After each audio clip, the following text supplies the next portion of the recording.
अस्सलाम वालेकुम नाजरीन, मैं मोहम्मद असलम हुसैन सियासत की खबरों में आप सबका इस्तकबाल करता हूँ।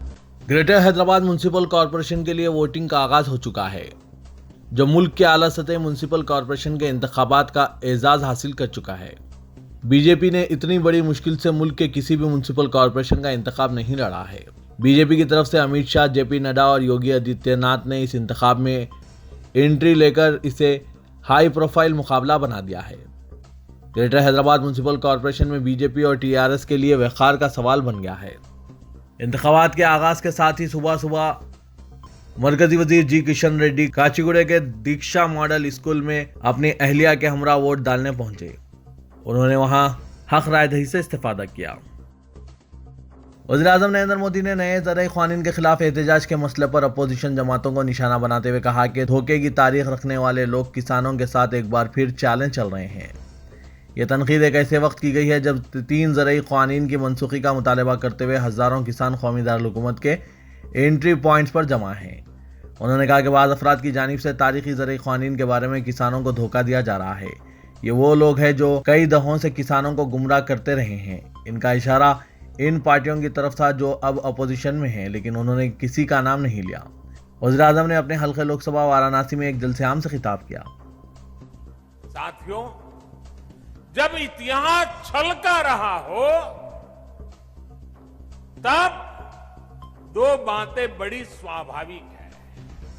पहली ये कि किसान अगर सरकारों की बातों से कई बार आशंकित रहता है तो उसके पीछे दशकों का ये लंबा छल का इतिहास है। मशरक़ी लद्दाख में लाइन ऑफ एक्चुअल कंट्रोल पर हिंदुस्तान के साथ कशीदगी के दरमियान चीन तिब्बत में ब्रह्मपुत्रा नदी पर एक बड़ा हाइड्रो पावर प्रोजेक्ट तामीर करने की मंसूबाबंदी कर रहा है। इत्तलात के मुताबिक चीन अपने 14वें 5 साला मंसूबे के तहत यह डैम तामीर करेगा, जिस पर आइंदा साल अमल होगा। मालूम हुआ है कि चीनी हुकूमत ने इस डैम की तामीर के लिए एक कंपनी को खतियत दे दी है। दिल्ली पुलिस ने उत्तर प्रदेश के साथ गाजीपुर सरहद पर सिक्योरिटी और हदबंदियां बढ़ा दी है, जहां एहतजाजी किसानों की तादाद काफी बढ़ गई है। जबकि मरकज के नए ज़रई क़ानून के खिलाफ एहतजाज के लिए मंगल के रोज यानी आज मुसलसिल 6वें दिन दिल्ली हरियाणा सरहद पर हजारों काश्तकार जमा हैं। किसानों ने कौमी दारुल-हुकूमत को जोड़ने वाली मजीद शाहराहों को बंद करने की धमकी दी है, जिसके बाद सिक्योरिटी बढ़ा दी गई है।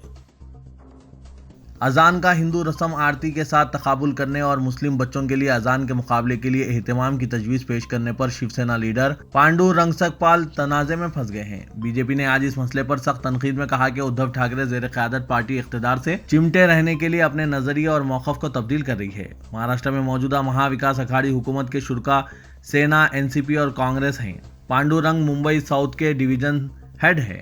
उन्होंने अजान मुकाबले के बारे में एक उर्दू न्यूज़ चैनल को हालिया इंटरव्यू में तजवीज़ रखी थी।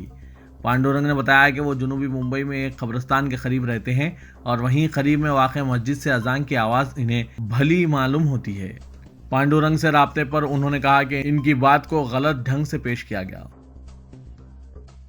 उत्तर प्रदेश में कोरोना इन्फेक्शन के मामलों में लगातार इजाफे के बाद रियासती हुकूमत ने सभी अजला में रात का कर्फ्यू लगाने पर गौर करना शुरू कर दिया है। इस सिलसिले में उत्तर प्रदेश के चीफ सेक्रेटरी आर.के. तिवारी ने सभी जिला मजिस्ट्रेट को हालात का जायजा लेने की हिदायत दी है। जिला मजिस्ट्रेट हालात का जायजा लेकर जिले में रात का कर्फ्यू लगा सकता है। इसके अलावा अवामी मुकामात पर समाजी फासले पर अमल कराने के लिए दफ़ा 144 नाफिज कराने की भी हिदायत दी गई है। साबिक चीफ मिनिस्टर्स और पीपुल डेमोक्रेटिक पार्टी की सरबराह महबूबा मुफ्ती ने यह इल्ज़ाम आयद करते हुए कि फौजी जवानों ने आधी रात को आम शहरियों को इनके घरों से घसीट कर बाहर निकाला और इन्हें मारपीट की। कहा कि ऐसा मालूम होता है कि जम्मू कश्मीर को हिंदुस्तान में मिलाने का मरकज का यही विजन है। श्रीनगर के शाह इलाके के साकिनीन ने एक दिन पहले ये इल्ज़ाम आयद किया था कि इस इलाके में गुज़िश्ता हफ्ते अस्कियत पसंदों के एक हमले में 2 फौजियों की हलाकत के बाद से फौजी जवान देर रात इन्हें मारपीट किया करते हैं। इसके एक दिन बाद साबिक पीडीपी बीजेपी हुकूमत की चीफ मिनिस्टर ने यह तबसरा किया है। महबूबा मुफ्ती ने माइक्रो ब्लॉगिंग साइट ट्विटर पर लिखा कि फौजी जवान आधी रात को आम शहरियों को इनके मकानात से घसीट कर बाहर निकालते हैं, इन्हें लाठियों से मारपीट करते हैं और फिर बेकसूर अफराद को जय श्री राम के नारे लगाने पर मजबूर करते हैं। ऐसा मालूम होता है कि जम्मू कश्मीर को अब हिंदुस्तान में जम करने हुकूमत हिंद का यही विजन है। अपने हामियों के साथ तकरीबन 2 घंटों की मुशावरत के बाद तमिल सुपरस्टार रजनीकांत ने कहा कि सियासत में दाखिल होने के अपने फैसले से वो बहुत जल्द सबको वाकिफ करवाएंगे। अदाकार ने वाज़ेह तौर पर कोई ऐलान किए बगैर कहा कि उन्होंने अपनी पार्टी के जिला सेक्रेटरीज के साथ मीटिंग की है और सियासत के मैदान में मौजूद रहने के इम्कान पर तबादला ख्याल किया है। मरकजी वज़ीर दाखिला अमित शाह ने कहा कि कोरोना बहरान के मुश्किल दौर में भी मुल्क की तरक्की का सफर थमा नहीं है और इन्हें यकीन है कि जल्द ही मुल्क की मईशत दोबारा पटरी पर वापस आ जाएगी। शाह ने आज वीडियो कॉन्फ्रेंस के जरिए गुजरात के अपने पार्लिमानी हल्के गांधीनगर में 2 फ्लाईओवर ब्रिजों का इफ्तिताह किया। पहला flyover Sindhu Bhavan cross road पर बनाया गया, जिसकी लंबाई 245 मीटर है और इसकी तामीर पर 35 करोड़ रुपए की लागत आई है। सानन जंक्शन में तामीर हुए 240 मीटर लंबे फ्लाईओवर ब्रिज पर 36 करोड़ रुपए लागत आई है। वज़ीर दाखिला ने इत्मीनान का इजहार करते हुए कहा कि आज तक के सबसे बड़े कोरोना बहरान के दौरान भी मुल्क की तरक्की का सफर रुका नहीं है। नौ मुंतखब अमेरिकी सदर जो बाइडेन ने व्हाइट हाउस की प्रेस टीम के सीनियर ओहदों पर अपनी इंतखाबी मुहिम के साथियों को रखने का फैसला किया है। तारीख में पहली बार कम्युनिकेशन स्टाफ के तमाम सीनियर ओहदों पर ख्वातीन होंगी। अमेरिका के नौ मुंतखब सदर ने व्हाइट हाउस के प्रेस स्टाफ के तमाम आला ओहदों पर ख्वातीन को नामजद करने का ऐलान किया है। अमेरिकी तारीख में यह पहला मौका है कि जब व्हाइट हाउस में कम्युनिकेशन मीडिया को संभालने वाली टीम की तमाम आला ऑफिसर ख्वातीन होंगी। शिकस्त खोर्दा अमेरिकी सदर डोनाल्ड ट्रंप ने जारी माह के अवाइल में मुनक्किदा सदारती इलेक्शन के बाद से अपने अब तक के पहले टेलीविजन इंटरव्यू में एक बार फिर जोर देकर कहा कि इस इलेक्शन में वसी तर धांधली हुई है। ट्रंप ने फॉक्स न्यूज टीवी चैनल के साथ इंटरव्यू में कहा कि 3 नवंबर को हुई रायदही एक मुकम्मल धोखाधड़ी थी। साथ ही उन्होंने ये इशारा भी दिया कि वो अपनी इंतखाबी नाकामी मुस्तकबिल में भी तस्लीम नहीं करेंगे। ग्रेटर हैदराबाद म्युनिसिपल कॉरपोरेशन के 150 हलकों में आज सुबह 7 बजे से रायदही का आगाज हो चुका है। 74 लाख से जायद वोटर्स 1122 उम्मीदवारों की किस्मत का फैसला कर रहे हैं। इलेक्शन कमिश्नर सी पार्थसारथी ने अवाम से अपील की कि वो बिला खौफ रायदही में हिस्सा लें, जो कि दस्तूरी हक है। उन्होंने कहा कि किसी भी मुस्तहिक वोटर को वोट से महरूम नहीं किया जाएगा। उन्होंने बताया कि ग्रेटर हैदराबाद के 6 बल्दी जोन्स और 30 सर्कल्स में 150 वार्ड्स हैं और 17 नवंबर तक वोटर लिस्ट के हिसाब से वोटर्स की तादाद 74,44,260 है, जिनमें 38,77,688 मर्द और 35,65,896 खातून हैं। दीगर वोटर्स की तादाद 676 है। मुल्क का सबसे बड़ा हाई प्रोफाइल बल्दी इंतखाब GHMC इंतखाबात का आज आगाज हो चुका है। GHMC इंतखाबात के लिए वोटिंग का सिलसिला जारी है, जिसमें आज सुबह AIMIM के सदर असदुद्दीन अवैसी ने अपना वोट डाला। हक रायदही से इस्तीफादे के बाद असदुद्दीन अवैसी ने हैदराबाद की आवाम से अपील की कि वो जमहूरियत के मुस्तहकिम करने के लिए अपने वोट का इस्तेमाल करें। असदुद्दीन अवैसी अपने हल्के में सेंट फैज स्कूल में अपने हक रायदही से इस्तीफादा किया। अपील कर रहा हूँ कि इस्तेमाल करिए और ज़्यादा से ज़्यादा वोट का इस्तेमाल करिए, पोलिंग परसेंटेज को बढ़ाइए। पूरा यहाँ पर इंतज़ाम इलेक्शन कमीशन तरफ से किया गया है।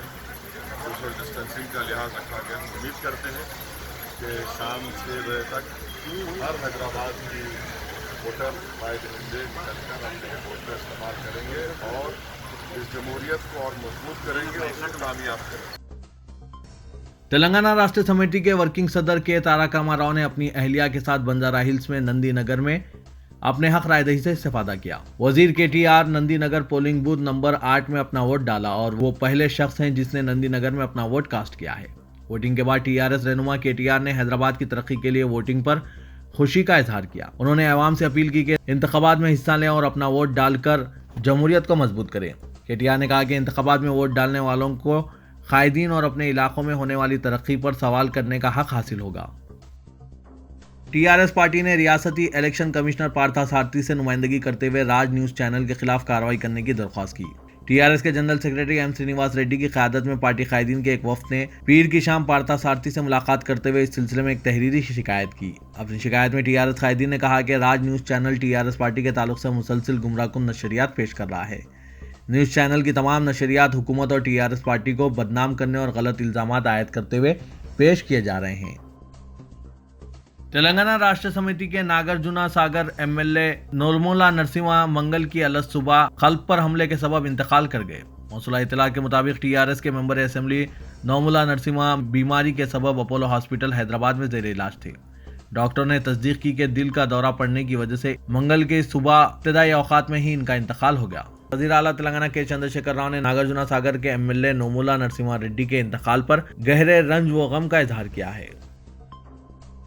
नकलिस रोड पर पीर की देर रात इस वक्त कशीदगी पैदा हो गई जब टीआरएस और बीजेपी कारकुनों के दरमियान बहस व तकरार हो गई। इस वाक़े में बाज़ बीजेपी कायदीन की कारों को नुकसान पहुंचा।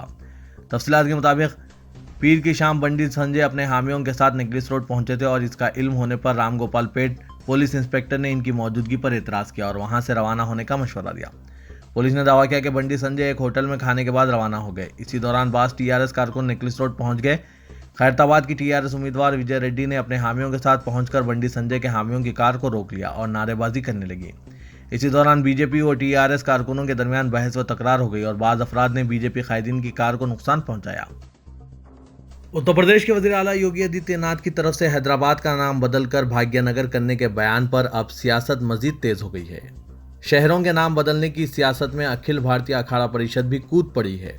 अखाड़ा परिषद ने हैदराबाद का नाम बदलने के योगी आदित्यनाथ के हालिया बयान की पुरजोर हिमायत करते हुए हैदराबाद का नाम बदलकर भाग्यनगर करने का मुतालबा किया है। अखिल भारतीय अखाड़ा परिषद के सदर महंत नरेंद्र गिरी का कहना है कि योगी हुकूमत ने इसी तरह इलाहाबाद का नाम बदलकर प्रयागराज और फैजाबाद का नाम बदलकर अयोध्या किया था। अब इस पॉलिसी पर अमल करते हुए हैदराबाद का भी नाम बदलकर भाग्यनगर किया जाना चाहिए। महंत नरेंद्र गिरी का दावा है कि मुल्क के कदीम शहरों के नामों को मुगलों के ज़माने में बदल दिया गया था, लिहाजा अब वक्त आ गया है कि मुगलों के दिए गए नामों को ख़त्म करके पुराने नामों को असरनौ बहाल किया जाए।